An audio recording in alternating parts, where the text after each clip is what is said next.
How's it going, everyone? So I'm going to show you guys the best gameplay when it comes to performance on the Intel i9-14900K, 32GB of DDR5, and the RTX 5080 in Fortnite. So if you don't know who I am, I'm Xilly. I've been working on PCs for the past 6 years, and I've pretty much worked on over 10,000 computers. And I've worked with top professionals and streamers like Booga, Cypher PK, Typical Gamer, and many, many more. That's just a little bit about me.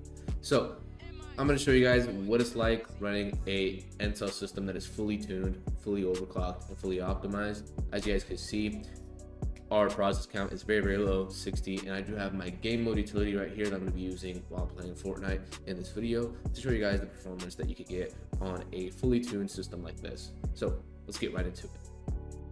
Alright, so we are ready to go. Let me go ahead and turn on game mode. And here, as you can see, this is the frame rate and everything, and we are going to be running performance mode. Now, I'm not going to be using legacy performance mode just due to the fact that it's going to have a lot of random FPS drops, and it's not as smooth as performance mode. So yeah, let's just go ahead, and the first thing that we're going to do is just a regular battle royale, nothing too special.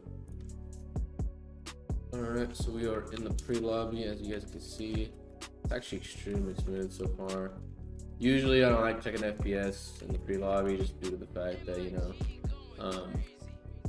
the FPS is all over the place. Yeah, it's pretty smooth, nothing too crazy going on. So comparing this to my 90-100X3D, which that video should come out after this one for the gameplay, we're going to do the same exact system that we're running right now, same RAM, just different motherboard, and you know, the 90-100X3D, of course, and we'll compare it with this system and see how it performs basically. But I already know, like, based on, you know, testing, it's like 300 FPS less on the Intel compared to the i9. Let's just go ahead and go to API. Go ahead and do that. Go ahead and do that.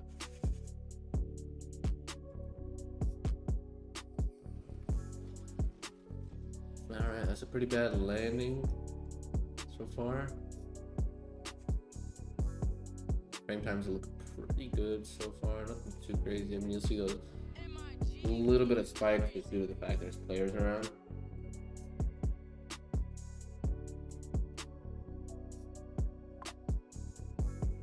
Go ahead and just get to this map.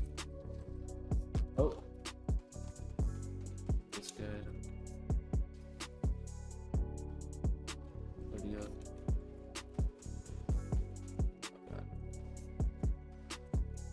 That's not gonna work, is it? Go ahead and do this.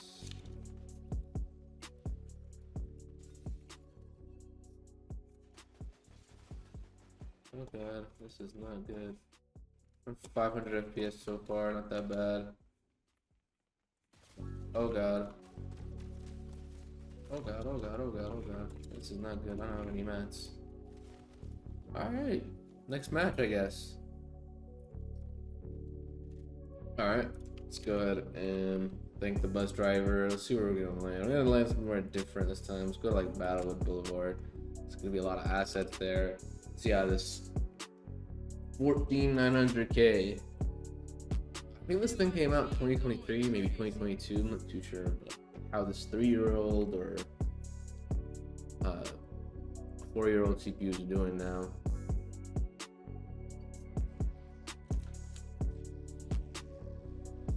You'll still get 360 stable on performance mode, which, by the way, if I was on a legacy performance mode, you will be able to see, like, it's like a big difference when it comes to the average FPS. But if you look at the frame time graph on the left, there's a lot of spikes when it comes to legacy performance mode, and that's why, you know, those spikes actually can cost you the game.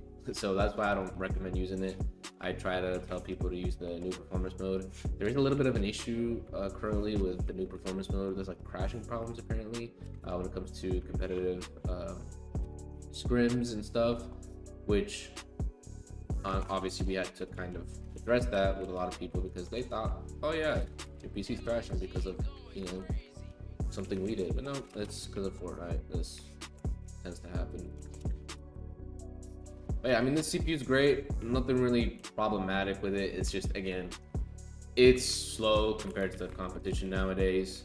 And the new Intel CPUs, which you'll be seeing the video on that soon as well, the Intel Core Ultra series is not that great when it comes to performance. Matter of fact, it's actually slower than this CPU. After doing some tuning on it and doing some hardcore RAM overclocking on the new Intel, you might be able to get, similar performance to what we're getting right now. But technically speaking, this CPU is going to be just way better. The new Intel is way more power efficient, however, which I'll say that. So it's going to be using a lot less power compared to this. And there's a cool way to overclock now. It's a bit different than this series of Intel. Let's go ahead and get this guy. Oh, all right, me trying to do a little bit too much of edits, obviously, but good. Okay, all right, we'll take this. So, people over there. Yeah, not bad, guys. I mean, this is a pretty playable experience. I don't notice like any weird stutters, spikes, or anything. I mean, this is like whenever it's gonna matter as well. You're off spawn, and there's a lot of stuff going on. So, if you have like a frame time spike to like 10 milliseconds, which is oh, that's a headshot, which is pretty noticeable. 10 frame time, 10 ms frame times. Basically, frame times are, guys, by the way, it's like how much time each frame takes to render. So obviously, whenever you're in unlimited FPS, it's pretty low. 360 FPS is like 3 milliseconds. So you can kind of gauge how bad your FPS technically is if out of nowhere you just get like a 10 millisecond spike. But yeah, I mean, tune system, tune Windows 11. I know Windows 11 is getting a lot of hate right now just due to the fact that people just are running it stock and expecting it to like run good. I mean, it's been like this for years at this point. Like, Windows bloated just sucks. Okay, all right. Go ahead. We're gonna use this launchpad actually. We gotta get out of here.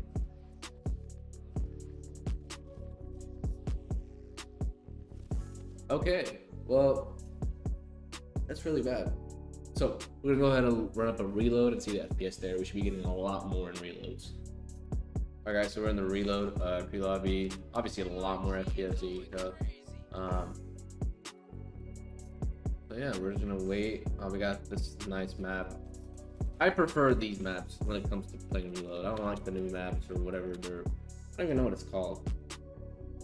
Like, one of the new maps, like, I'm pretty sure it's like variants of the new season, and then they just made it like smaller. I just prefer these old maps, the old seasons. They just tend to be a lot better, especially with the loot. All right, classic battle bus. 800 FPS. It's a big difference when it comes to like the average FPS on performance mode versus legacy, but obviously, like, smoothness at the end of the day is always gonna king like how much FPS you're getting, because at the end of the day, it's like, if your game feels like terrible and it's not smooth, like, does your average FPS number being high even matter? So yeah, but yeah, I mean, you can see like we're sustaining 500 a lot easier now, 600 even, just because it's a smaller map, smaller, an older season with less effects, stuff like that.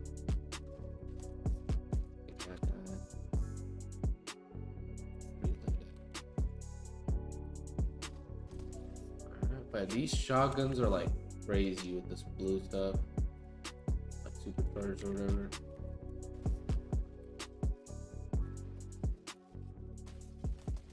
Oh yeah.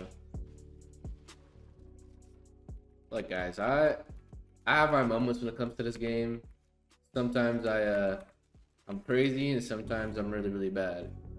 If you watch me on stream, which by the way I do stream very rarely on Twitch. If you watch my stream, then you know exactly what I'm talking about.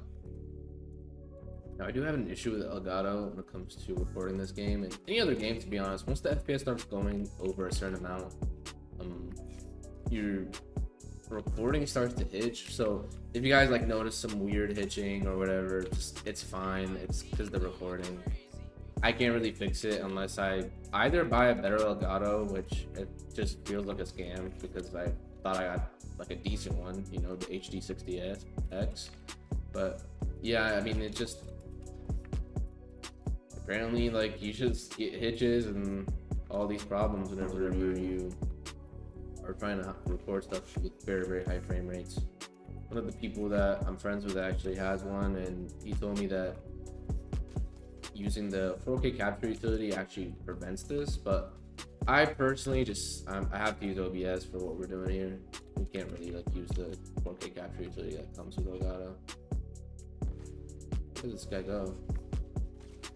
Oh, okay. Yeah, it's extremely smooth. Wow. The only game that I've really seen take a hit on Intel is Call of Duty Black Ops 7. Obviously in the benchmark though, I don't play that game. I haven't really played COD, like, to be honest, for like, I don't think ever, seriously. It's always been just for fun, so. But yeah, in that game, the benchmark just does not favor Intel, especially whenever there's a lot of effects. If you've ever ran the Black Ops 6 or Black Ops 7 benchmark, excuse me, you would notice that there's like a fire part of the map, like there's just like a whole bunch of fire effects out of nowhere. So during that part, like the CPU just cannot keep up and it just starts dropping hard. I actually thought it was a problem with my system. I thought I was like unstable. That's like how bad it was, but I've verified it. I've even like ran a stock Windows, and yeah, it was the same problem on there. So I mean, at the end of the day, that was with resize bar enabled, so maybe resize bar just doesn't play well.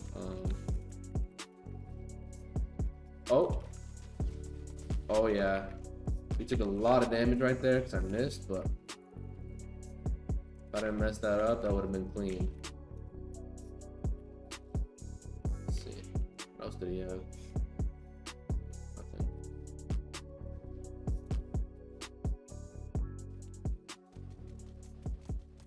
Oh, where's my aim? Where's my aim?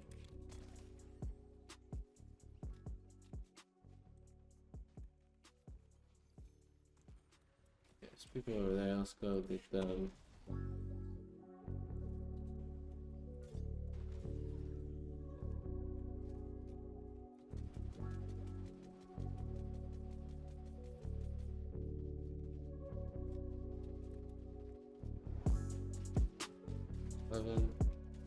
Oh god, that's not good. Oh my god. Okay, might be where we end off this video, guys. No. Oh, okay. Yeah, I forgot we gotta respawn. So if you're looking at what you're gonna get with a Intel i9-14900K and RTX 5080, I mean, to be honest, any like modern graphics card, you're getting kind of similar FPS to this.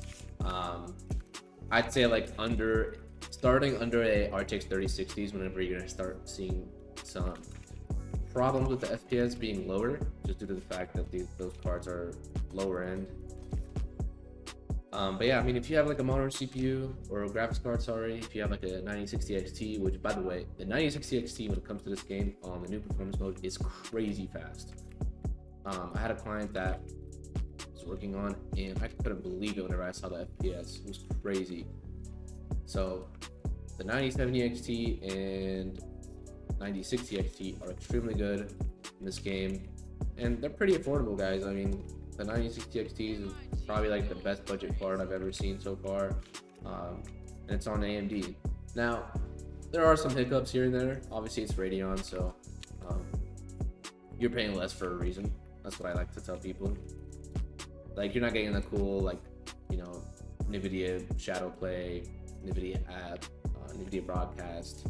You're not getting those cool features. They do have alternatives, but usually the alternatives aren't that great, you know. But when it comes to gaming, at least in this game, it's extremely good. Call of Duty, extremely good. The Radeon cards. Once you start getting into a little bit of games that, you know, focus on DirectX 11, that's whenever these Radeon cards tend to suffer with performance compared to their NVIDIA counterparts. But then again, it depends game by game basis. If you're looking for plug and play compatibility for Fortnite, then pretty much any card works except the Intel cards. The Intel cards are still not mature enough, unfortunately. So yeah. Anyways, it's gonna be pretty much it for this video. I mean, you guys saw pretty much the FPS. That's pretty much what you should be expecting on Intel i9-14900K with 32 gigabytes of DDR5 and an RTX 5080. Now, let's go over some of the stuff that I am running on this PC to pretty much tell you what you should expect. So, obviously, we were running this game mode program, which I'll be releasing shortly. You know, my paid customers are already getting this through their email, but if you're looking to get this, then I'll be releasing that very, very shortly. But we're running a GPU overclock, as you can see right here, very, very maxed out. And our CPU overclock, which we gotta open up HW info to show you guys that, is we're running 5.7 on the P cores and 4.5 on the E cores and then 4.8 on the ring. That's around what the CPU is maxing out at. I haven't really messed with the ring clock and seeing if I could get it higher, but P core is not going any higher, E core is definitely not going any higher. So there you guys go with that. And the RAM is clocked at 7000 CL32. And the reason why it's at 7000 and not 7200, which is the XMP profile on these memory sticks, is due to this motherboard. It's a Gigabyte Z790 Aorus Elite AX. And this motherboard isn't the greatest when it comes to memory overclocking.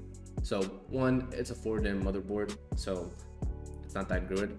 And this is not the refresh model. So if it was the Elite X AX, you know, that extra X resembles a lot of speed. So that new motherboard is a lot better when it comes to memory overclocking. You can actually get 7600 working very, very easily on that motherboard. So there you guys go with that little piece of information right there. If you get the Aorus Elite Wi-Fi 7, it's also the same thing when it comes to that. That's like technically also the refresh board. But yeah, the Elite AX is not that good. Usually it's like 6800, 7000. Sometimes if you have a good CPU, you could get 7200. I personally did not mess with it that much. As soon as I saw 7200 was taking a little bit more than, you know, 30 minutes, I was just like, okay, listen, I'm just gonna do 7000.